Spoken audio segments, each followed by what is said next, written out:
ओम नमः शिवाय। शिव महापुराण रुद्र संहिता 38वें अध्याय का दूसरा भाग।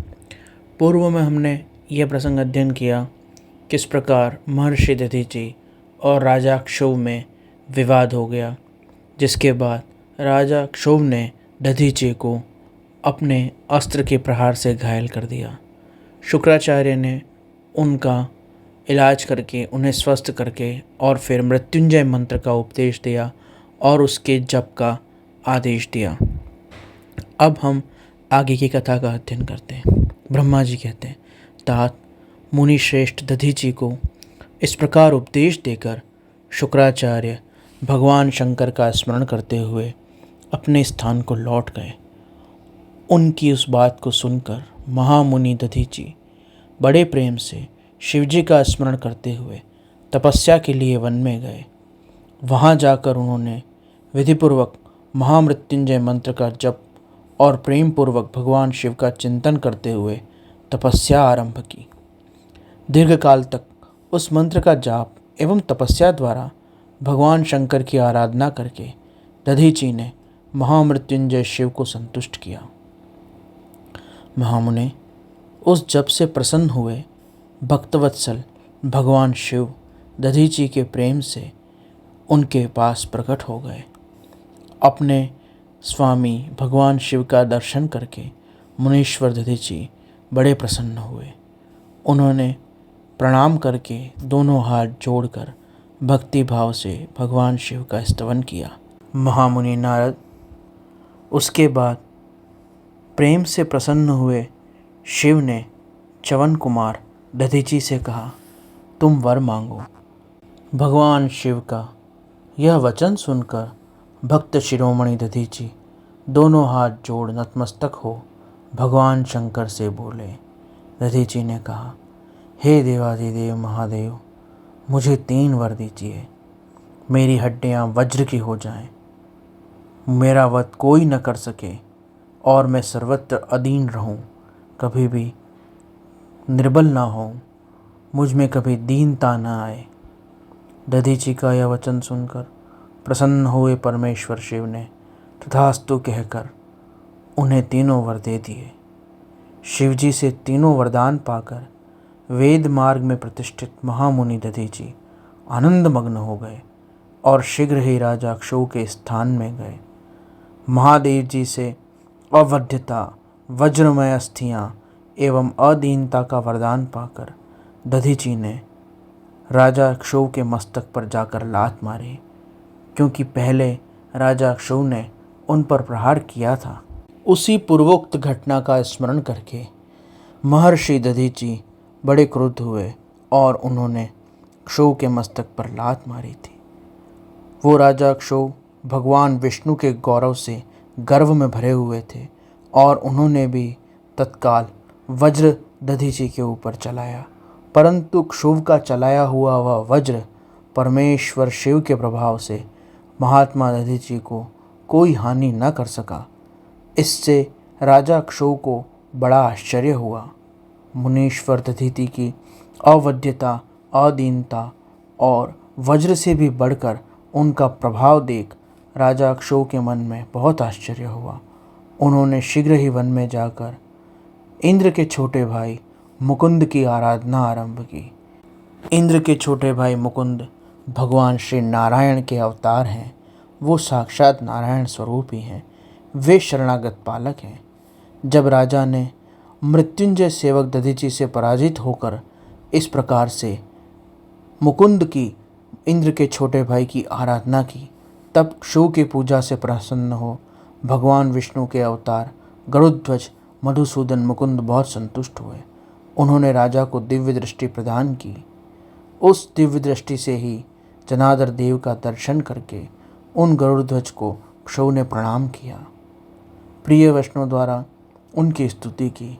इस प्रकार देवेश्वर आदि से प्रशंसित हो उन अजय श्री नारायण देव का पूजन स्तवन करके राजा ने भक्ति भाव से उनकी ओर देखा तथा उन जनार्दन के चरणों में मस्तक रखकर प्रणाम करने के पश्चात अपनी इच्छा बताई और अपना अभिप्राय सूचित किया। राजा बोले, भगवान दधीची नाम से एक ब्राह्मण है जो धर्म का ज्ञाता है। उसके हृदय में विनय का भाव भी है। वह मेरे प्रिय मित्र थे, परंतु हम में किसी बात को लेकर विवाद हुआ।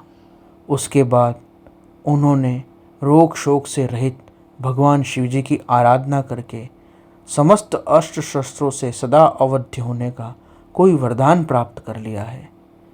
और एक दिन उन तपस्वी दधीची ने भरी सभा में आकर मेरे मस्तक पर पैर से आघात किया और अवहेलनापूर्वक प्रहार किया एवं बड़े गर्व से कहा, मैं किसी से नहीं डरता। हे भगवान श्रीहरि, वे दधीची मृत्युंजय मंत्र का जाप करके भगवान मृत्युंजय से उत्तम वरदान पाकर गर्व और घमंड से भर गए हैं। नारद महात्मा दधीची की अवैधता का समाचार जानकर श्रीहरि ने महादेव जी के अतुलित प्रभाव का स्मरण किया। फिर वे राजा अक्षौ से बोले, राजेंद्र, इस प्रकार के भगवत भक्तों के लिए, इस प्रकार के तपस्वी एवं त्यागनिष्ठ ब्राह्मणों के लिए कहीं किसी प्रकार का भय नहीं है। हे राजा, भगवान शिव जी के भक्त जो रुद्र के भक्त हैं, उनके लिए तो भय नाम की कोई वस्तु है ही नहीं।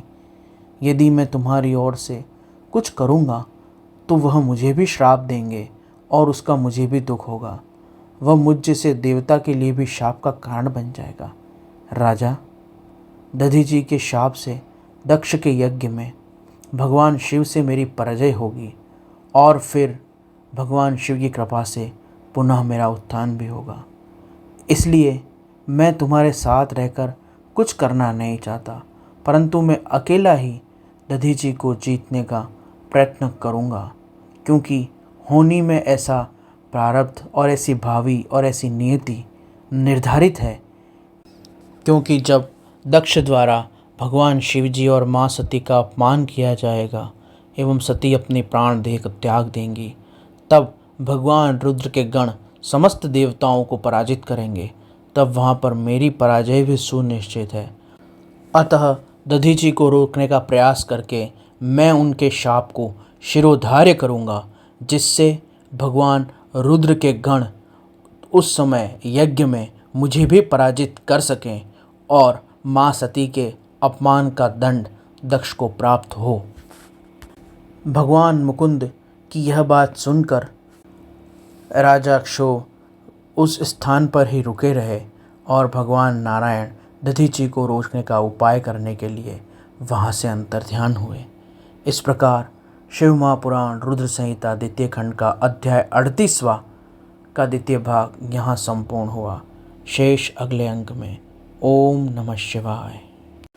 इस अध्याय के अध्ययन में हम इस बात का मनन कर सकते हैं, विचार कर सकते हैं कि राजा अक्षौ और महर्षि दधीची का विवाद ब्राह्मण और क्षत्रिय में कौन श्रेष्ठ है, इस बात पर हुआ था। क्योंकि इस विवाद में पहले दधीची परास्त हुए थे, परंतु बाद में दधीची इस विवाद के अंदर जीत गए एवं ब्राह्मण के रूप में वह श्रेष्ठ साबित हुए, श्रेष्ठ प्रमाणित हुए। परंतु अगर कोई ऐसा सोचता है और इस व्याख्या का ऐसा अर्थ लगाता है, तो वह इस प्रसंग को गहराई से नहीं समझा। क्योंकि दधीची ने अपनी पराजय के बाद तपस्या की, अभ्यास किया, शक्तियाँ प्राप्त की, योग्यताएं विकसित की, भगवान शिव को प्रसन्न किया, इसलिए उन्होंने राजा को पराजित किया। यहाँ पर राजा जिसने पहले विजय हासिल की थी, जो पहले जीत गया था, वह अपने साधारण कार्यों में लगा रहा। उसने अपने आप को उन्नत करने के लिए कोई विशेष प्रयत्न नहीं किया, परंतु महर्षि ने अपने पराजय के बाद और स्वयं के घायल होने के बाद स्वयं के विकास के लिए, योग्यताओं को बढ़ाने के लिए बड़ा भारी श्रम किया और तपस्या की थी। इस प्रकार हम ये समझ सकते हैं कि यहाँ पर दधीची की विजय का कारण उनकी तपस्या है, उनका परिश्रम है एवं स्वयं की योग्यताएं बढ़ाने के लिए उनका किया गया प्रयास है। तो जाति से श्रेष्ठ कर्म होता है, यही बात इस अध्याय से भी प्रमाणित होती है। परंतु विकृत विचारों का एवं जानबूझ के हमारे शास्त्रों में जातिवेद का आरोपण करने और झूठे आरोप लगाने वाले इसका गलत तरीके से भी अध्ययन एवं वर्णन कर सकते हैं, जैसा कि मनुस्मृति के साथ भी हुआ है।